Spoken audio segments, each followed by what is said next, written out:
Our next section, I'm titling an interlude because it's in between the war that's mentioned in the 14th chapter of Zechariah, 1-4, and then after this section it continues. But in between we have this sort of a very interesting interlude. Before we had Jerusalem was mentioned in the future, and then this war. Now, where does this stand as far as in a timeline? My personal opinion is that it's close to the second battle after the 1,000 years. This is my opinion. In chapter 19, verse 17 of Revelation, it goes into the war with the wild beast, and he's defeated along with the false prophet. And it says the wild beast and the false prophet were thrown into the lake of fire. And that is before the 1,000-year reign. That's in Revelation 19:20, after the war with the wild beast. Then it says that Satan is bound for 1,000 years in the abyss. In Revelation 20, verse 2, he's not thrown into the lake of fire, but into the abyss. And then in Revelation 20, verse 4, it says, and they lived and reigned with the Christ 1,000 years, and the rest of the dead ones did not live until the 1,000 years should be fulfilled. So now we see a 1,000-year reign, but it doesn't say that Christ is on the earth. It says that we will reign, but where are we going to reign? Well, we'll get to that where I think we'll reign in a little bit here. But after the 1,000 years, it says that Satan is loosed. In Revelation 20, verse 7, and then he makes war with the kings and the nations of the earth, and that's in Revelation 20, verse 8. Now that's after the 1,000-year reign, a long time away from today. Even if the first part occurred now, there'll still be 1,000 years until this part. And then the Gog and Magog war begins in Revelations 20, verse 8. This is after the 1,000-year reign. It talks about the Gog Magog in Ezekiel 38, 39, but I'm not sure if that description in Ezekiel is about this period of time or about another period of time, which it could possibly be close to us today. But then in Zechariah 14, it could be just before and after the 1,000-year war, the war post-1,000-year war, the war after the 1,000 years. Now, what happens in the book of Revelation after the 1,000 years and Satan is thrown into the lake of fire where the false prophet and the beast are? It says a new Jerusalem appears, a cube coming down from heaven, and that's in Revelation 21:9. And then in Revelation 21:24 it says the nations shall walk by her light, which is very important because when we get here in Zechariah, we'll see how that's going to occur. And then in Revelation 21:26, and it says, and they shall bring the glory and the honor of the nations unto her being the New Jerusalem. So there are going to be nations on the earth. The earth is separate from the New Jerusalem. They'll both be around at the same time, I believe. And then in Revelation 21:28, it says that nothing unclean enters into the New Jerusalem. And there goes into a description of the New Jerusalem with this river and these trees that have leaves for the treatment of the nations that are growing there alongside of the river in New Jerusalem. That's in Revelation 22:2. But it says in Revelation 22:15 that outside are the dogs and the administrators of potions and the fornicators, and the murderers, and the idolaters, and everyone being found of committing a lie. Now, that means that there is going to be sin still on the earth. And that probably has something to do with the last 9 chapters of the book of Ezekiel, where we have the temple on this mountain. It's west of the Sea of Galilee, up north, and the water flows into the Sea of Galilee. And this whole mountain and temple and everything is going to be, the sacrifices reinstituted by a priesthood. And then in verse 5, we go here and we say, and the valley of my mountains shall be obstructed, and the ravine shall be joined together by mountains unto Azal. Now, it's talking about Jerusalem here. The 7 mountains of Jerusalem are in this little picture here, and we see Mount Scopus, the Antonia Hill, Mount Olivet, Dome of the Rock, Mount Ophel, the new Mount Zion, the Mount of Corruption, and over here, Mount of Olives, and the Kedron Valley going down here. And now going back up to verse 5, it says, and the valley of my mountains shall be obstructed. So Jerusalem and that valley, the Kedron Valley, is going to be obstructed. It says, and the ravine, that would be the Kedron, shall be joined together by mountains unto Azael, which nobody knows where that is. But we see in Luke 3:5 where it says, Jesus says, every ravine, I think it's Jesus, every ravine shall be filled, and every mountain and hill shall be lowered. So we're going to have an upheaval on the earth where things are going to move around. It mentioned in the last section, I think it was in 14:4, about the Mount of Olives and how it splits apart and then it shifts north and south. Splits apart east and west and shifts north and south.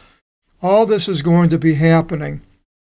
I could have put that together with this interlude, because actually it is, but it would have made the video way too big and hard for me to manage going through all these different things. And then and it shall be obstructed, in which manner it was obstructed from in front of the earthquake in the days of Uzziah, king of Judah. And it doesn't say this is an earthquake. It's an obstruction from God, I believe. And there's not a whole lot in the Bible about the earthquake in Uzziah, except that there was an earthquake. And then it has this amazing part of the verse, and the Lord my God shall come, and all the holy ones with him. So God is going to come. Jesus is going to come in the Mount of Olives, and he'll be coming there, that area, wherever he comes to, and the holy ones with him. And it says in Revelation 22:3, it says, and this is at this time level in Revelation, and his bondmen shall serve to him, and they shall see his face.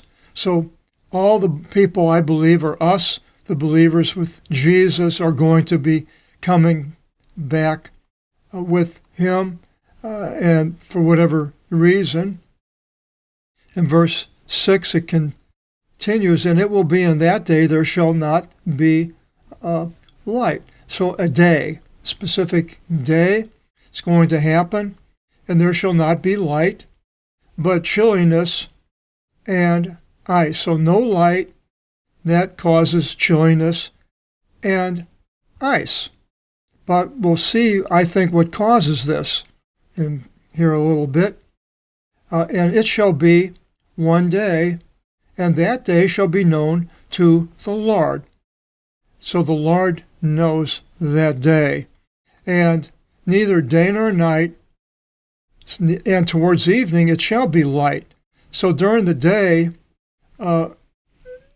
the light, but evening it shall be light. Now why is it only at the evening and not during the day nor night? I believe it's because of the circuit of New Jerusalem shining on the earth. And I'll show you here where it talks about that. Basically, in verse 10, we'll go, this 14th chapter will go in. I'll show you where that talks about it, a circuit. But so this is what I think is New Jerusalem will be bringing the light at a certain period of time. And it shall be in that day, again, that day, shall come forth living water from out of Jerusalem.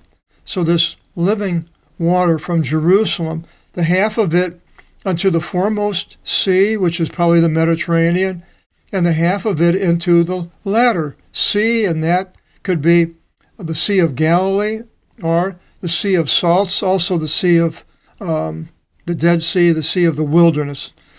Doesn't say which one, the latter, and I don't know which one that would be. In summer and in spring, thus it will be. The rivers of waters like this are mentioned in other places. It says in Ezekiel 47:1, it says, the healing waters from the house. And he brought me into the thresholds of the house, temple, and behold, water went forth from beneath the open space of the house according to the east. And so it's going to eastward into the Lake of Galilee. So Mount Meron is probably where it's going to be. That is the temple. For the front of the house looked according to the east. And the water went down from the south of the house of the right unto the south of the altar. And he led me according to the way of the gate towards the north, and led me by the way outside to the gate of the courtyard, looking according to the east. And behold, the water carried down from the right side, and it goes down and talks about this. You can go to chapter 47 of Ezekiel, very similar. It has healing properties to it. Oh, it doesn't say that in Revelation. But we also have this place here in Revelation 22:1, the river of life. And he showed to me a pure river of water of life, bright as crystal, going forth from out of the throne of God and of the Lamb. And this is in the New Jerusalem. And in the midst of her square and of the river, from this side here and from that side there, was a tree of life, producing 12 fruits, each by month, rendering its fruit. And the leaves of the fruit were for the treatment of the nations. And you can go back in the Revelation and read this. So now, again, the nations. So somehow, this leaves are going to earth for the treatment of the nation. And then, when New Jerusalem circles to a certain place, maybe close to Mount Meron, then somehow it might be an opening of some sort that it would go back and forth there. And as far as the leaves and things, and the sacrifices from the nations up into the New Jerusalem, which we'll get to here a little bit. A lot in this chapter. And so now going back to 14:9, and the Lord will be for king over all the earth in that time. And it says in Revelation 21:5, in that period of time, and said the one sitting upon the throne, behold, I make all things new, which he did on the earth by upheaval. And in that day there shall be one Lord, and his name one. And then in Revelation 22:3 at this time, it says, and his name is upon their foreheads. Whose name? Jesus. And there will be one name. And he will be Lord, the Lord Jesus Christos. Kyrios Jesus Christos. One name. Zechariah prophesying all of these, 3,500 years before this happens at least. And then, here's the interesting part. In that day there should be one Lord, and his name one, encircling all of the earth. Okay? Encircling all the earth. Well, that's what I believe the New Jerusalem is going to be doing. That's what it's talking about. I don't believe it's talking about the Lord walking around in the earth. That's a possibility. I suppose you could argue that point. But I'm thinking, well, it could be this New Jerusalem, this cube coming around and encircling the earth and shining on it in the evening. And unto the wilderness from Geba, it continues, unto Rimmon, according to the south of Jerusalem. Now, I believe these descriptions are of that period of that time. And these places are places that are in Jerusalem, and now Jerusalem could still be around, and so the people are seeing, they know where these places are at that time of Zechariah. But it could be a future time, because it says, from the gate of Benjamin unto the place of the first gate, and I'll show you why I believe that, and unto the gate of the corners, and unto the tower of Hananeel, unto the wine vats of the king. So this is the places there. Now the gates of Benjamin. It says in Revelation 21:12, in the New Jerusalem, having a wall great and high, and having 12 gatehouses, and upon the gatehouses were 12 angels, and names being inscribed, which is of the 12 tribes of the sons of Israel. So there will be a gate of Benjamin in the New Jerusalem. And then it continues talking about the first gate and the gates of the corner and the Tower of Hananeel. Okay, the Tower of Hananeel is only mentioned in two places, and one is in the book of Nehemiah 3:1 and 12:39, where they're building the wall, rebuilding the wall in Jerusalem, and parts of it are unto the Tower of Hananeel. So the people know where this place is. But then, interestingly, Jeremiah is the other place, and it says in Jeremiah 31:38, behold, days come, says the Lord. Now, Jeremiah was pretty close to the time of Zechariah here, within 100 years. And he says, and a city shall be built to the Lord from the tower of Hananeel unto the gate of the corner. Mentions that, unto the gate of the corner, tower of Hananeel, and the gate of Benjamin. And this could be referring to the time of Nehemiah, when Jerusalem is being rebuilt, or it could be talking about a future time after the 1,000 years when Jerusalem is rebuilt again after being destroyed, as it mentioned in other places here in Zechariah. In verse 11, and they shall dwell in it, and it will not be anathema any longer, and Jerusalem shall dwell securely. So it's talking about Jerusalem. So it's not going to be anathema. It's not going to be accursed any longer. So all the way out, it's cursed until this time here, which is after the 1,000 years.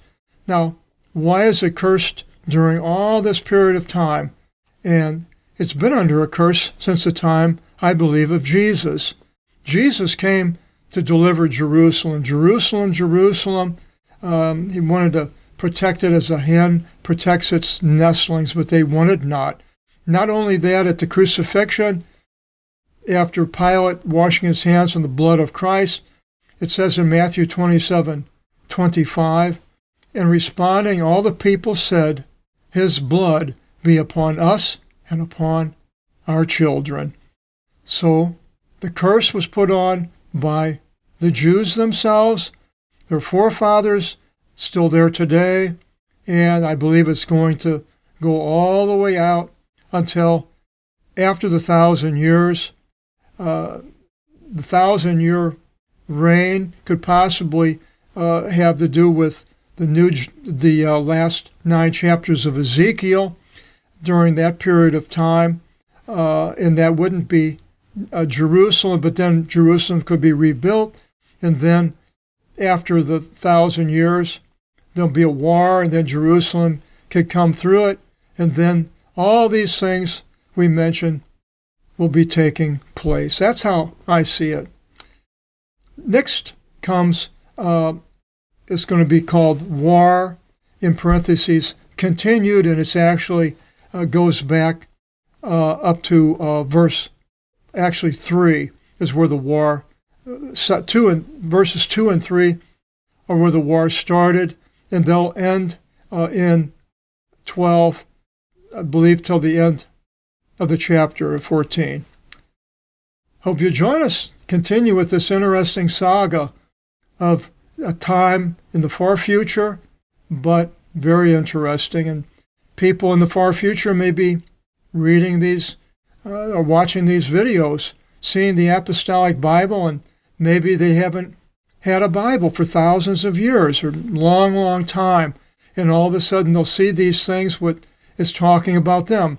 Just as King Uzziah that found out about the Torah when they were cleaning out the temple, and they found the scroll and they brought it to the king, and he had never heard of it. And this was 500 years after it was written, and he reinstituted the law. And this could very well be the same thing, because the Christians will be taken out. I don't believe that we, the Christians, will be around during most of this period of time. The Christians are going to be taken, where it tells us in 2 Thessalonians chapter 2, when the defection happens, the Lord will allow a defection, which I believe is occurring right now. And then the man of sin comes into the temple and declares himself God. There'll be a war against Jerusalem. The man of sin will do all these miracles, calling fire down from heaven, and will cause the tribulation to begin. It will be gone, because it says in the first verse of 2 Thessalonians 2 that the gathering of the elect, and will be taken, I believe, to the New Jerusalem. And so, welcome to the trip to go into the New Jerusalem. We'll all see each other there and go praise the Lord for His mercy in this period of time of grace. We don't have to follow the law. We have to believe in Jesus Christ and live a life that would be pleasing to Him, that He would find us worthy to be with Him in the New Jerusalem. Till the next time, God bless.